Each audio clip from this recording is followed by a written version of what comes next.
What we're witnessing right now is the fact that, Israeli Prime Minister Netanyahu said the other day he's been waiting 40 years to launch this attack.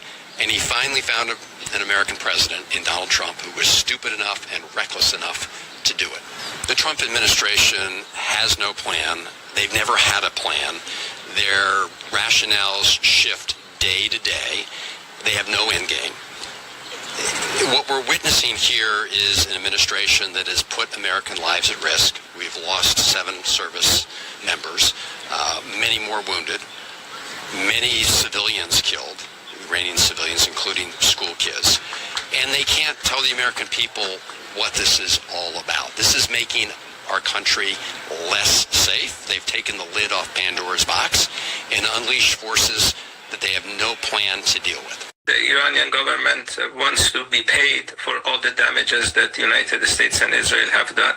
So the Strait of HORMUZ will be closed for some time until some sort of an economic, financial solution is achieved. The days of everybody enjoying cheap oil and Iranians suffering under sanctions, those are over. The new leadership in Iran is not going to accept that type of setting. They have these attacks have resulted in billions of dollars worth of damage in Iran. Iranians will get every single cent out of that damage for that damage before they open the Strait of Hormuz. Now, the good news is we can't do it. I mean, it's just the good news. Pete Hegseth can sit there and, take his testosterone and, go lift weights and then come out and stare in the mirror at his chiseled Christian Crusader cross-bearing chest and say, we can do this. But even the generals that lie to themselves will say, we can't do this. It will take hundreds of thousands of troops that we don't have. We literally don't have them. It would take logistical sustainability factors that we no longer possess. And it would take a geopolitical reality that has long since passed. We deployed 750,000 troops into the Gulf during Desert Storm, but we did so because the Iraqis didn't oppose our position of the troops. We landed at ports that were not under attack.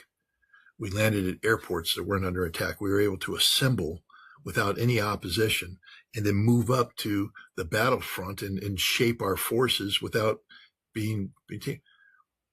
If we try to land anywhere, those airfields will be struck by Iranian drones and missiles. There's no place in the Middle East Iran can't strike, and they've proven that point.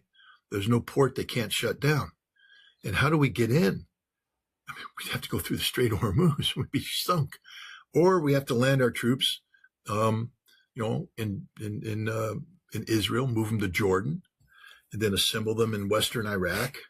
Build a logistics base in Western Iraq, which would be hit by Iranian missiles, and then seek to project power through Iraq while the Iraqi people were sitting there letting this happen? No.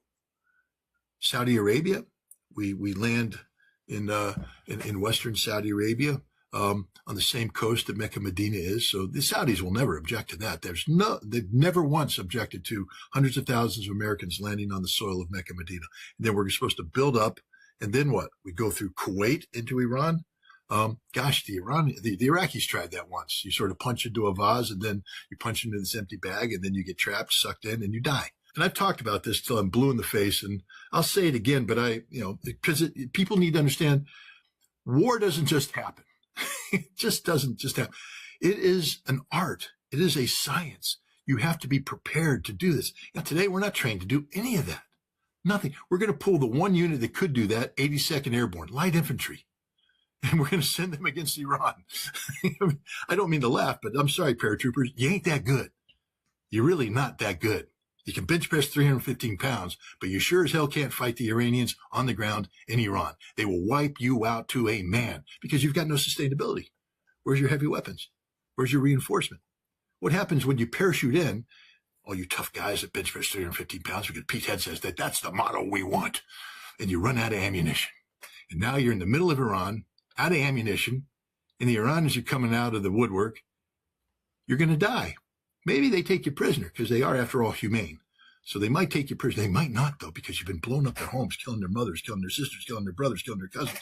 They might just shoot you on the spot.